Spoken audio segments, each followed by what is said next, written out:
goodness.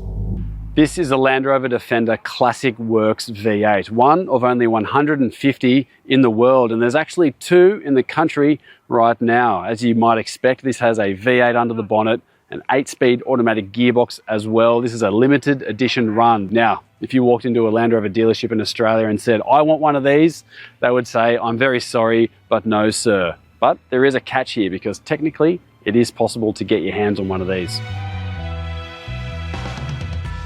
Once upon a time, a genuine V8 powered Land Rover Defender made through the factory Classic Works program, just like this one, was simply not available in Australia.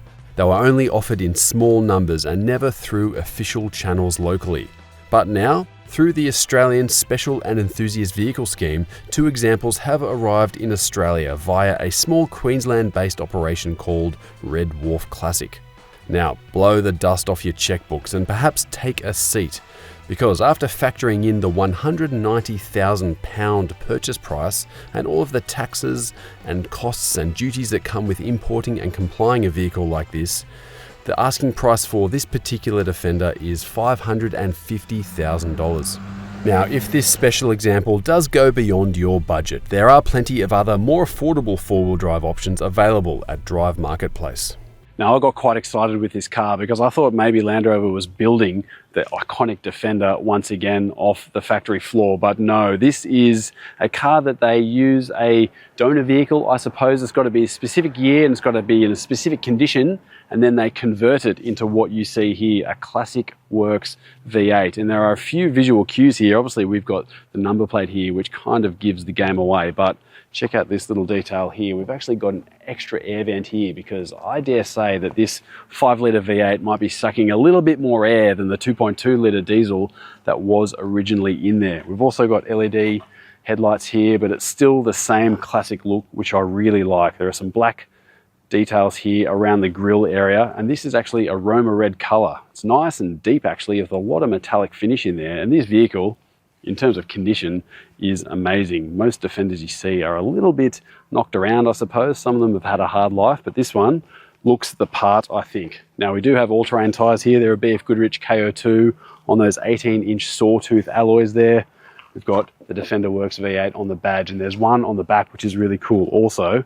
But I think looking as a Defender 90, I mean, cars don't, in my opinion, get much more iconic than what this looks like. It's just a really, really cool thing to look at, but also we're gonna get to have a quick little drive, so let's see what that's like. If you're enjoying this video and you haven't subscribed to Drive on YouTube yet, good news is it's an easy fix. Just hit that subscribe button and you're all done. And while you're at it, why don't you share this video with someone you think would love this kind of Land Rover Defender? If you are uninitiated in the ways of old Land Rovers, you'll probably climb into this cabin here and get a bit of a rude shock because by most modern standards, it's quite a tight and compact place to be for the driver. For example, my handbrake is down here in the footwell. There's not really much room for me to sit. The steering wheel is relatively very large as well. You have to remember that this is an old vehicle. It dates back to 1948. Effectively, but this one does up the ante in quite a few ways. Firstly, these seats. These are Recaro Land Rover seats. They look wonderful. They feel really good, actually. I want to steal these somehow for my own car. They look really good, but also they're actually a two-piece seat. So the battery in old Land Rovers is under the passenger seat here, and you can still get to that, which is a nice feature. But we've got leather up here on the dash. We've got leather up on the roof, and of course, because we've got that 8-speed automatic gearbox, we've got a different console set up here. So still the stubby stick there for low range. This still has the LT230 transfer case and the regular Rover diffs underneath, but a ZF 8-speed gearbox. So that is why that looks different. But I do love this old school badge here behind, which gives you the diff lock information and that sort of thing. But there's still a lot of heritage in this car. But they've upped the ante with materials, I think, just to make you remember that this is not just any old Land Rover. You might not realize it, but the short wheelbase Land Rover Defender can actually seat 4 people inside. There's not much room left over for storage though, but you can fold this rear row up and out of the way when you don't need it. Now, this isn't your average kind of review on drive. It's not exactly a medium-sized SUV for the family, but let us know in the comments, do you like to see this kind of stuff? And give us a thumbs up if you do as well. That would be really helpful if you do like to see these kind of different reviews on our channel. Oh my goodness. If you're used to old Land Rovers, you know, you're used to the sound of a clattering 4 or maybe a 5-cylinder diesel engine under the bonnet. This is very different. It's smoother, but also quite muscular as well. Now, let's go for a drive. Isn't it funny? You've got this modern 8-speed automatic gearbox shifter there, but then you've got the old manual handbrake wedged down in the footwell. It's a bit of old and a bit of new at the same time. It's a really interesting mix of old and new, this Defender. So we've got 400 horsepower under the bonnet there. We've got this modern torque converter gearbox, automatic of course. And this car has been updated otherwise as well. So we've got different suspension there. We've got some Bilstein dampers. We've got different springs. It's just been stiffened up and firmed up overall, I suppose. You've got different wheels and tires as well. So it is a different driving experience. Naturally, there's so much more performance on offer, but it's a performance that really suits a Defender, I think. It's torquey still, and it's effortless as it just gets up to speed. It doesn't need much revs, doesn't need a big push on the pedal either to get moving, but you've got ample performance. Now, considering the rarity of this car, especially in the country, I'm not going to do anything silly because that would be a little bit rude and disrespectful to the owner of this vehicle. But just cruising along here, this is a really nice cruiser. It's got a bit of soundtrack, I think. Not hugely loud either, I've got to say. They haven't gone for the full hot rod treatment with this car. It's just got a nice little bit of burble there, nice responsiveness, and I'm sure if you got the revs up, it would sound glorious. But I also think this chassis was never really designed with 400 horsepower in mind. So while the things like suspension have been tied down to a degree to make it feel a little bit better, this car's never going to handle this power dynamically particularly well. Steering is classic, old school Land Rover. This is fairly loose, fairly heavy, a bit vague if you're not used to it. If you're coming from a car and into this, and you look at the price tag, you'll get a rude shock 100%. But this is an old Defender. I don't feel like it needs to apologize for anything. That's me personally though. This is almost like your grandfather that came back from the war. Even if he puts the foot wrong, puts his foot in his mouth every once in a while, I think he's earned it. You still have to respect him no matter what, right?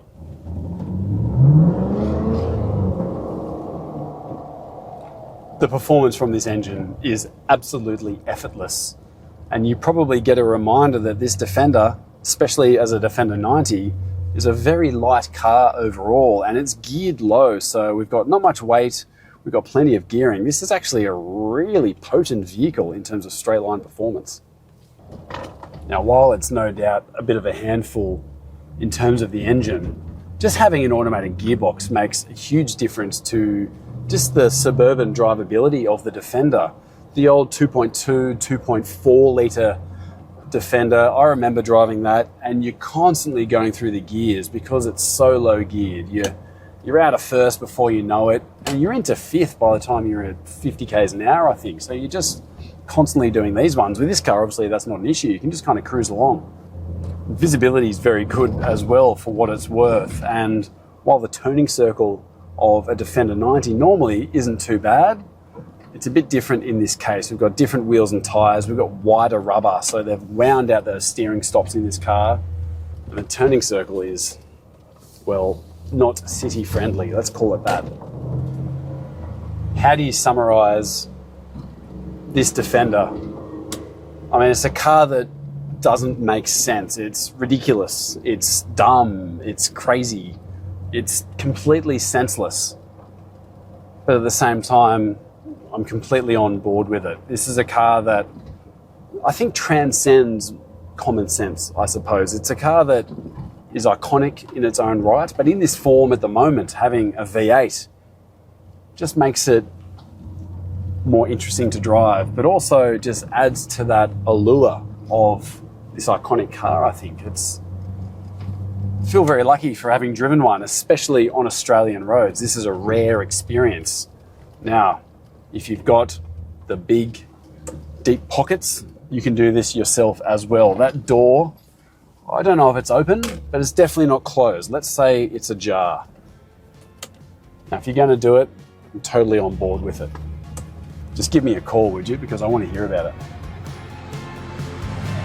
You know, if I won Powerball, I'd probably keep it pretty secret. I don't know if I would tell anyone, but there would be signs, I think. And this is that special kind of car I think that someone would spend this kind of crazy money on. If you're a car person, you understand why this vehicle is so special. It's iconic. It's the end of a time as well, I think, that we're never really going to get back. So this is going to be a very timeless vehicle for someone very lucky in Australia. Now, I don't know if I'm ever going to be in a position to spend this kind of money on a car, but if I am, I would definitely have one of these in the garage because it's bloody awesome. Now, if you want a more regular dealership experience and maybe you want a Defender V8 that's a little bit more affordable and comfortable than this one, then check out this video here because this is for the current range of Defender V8 models.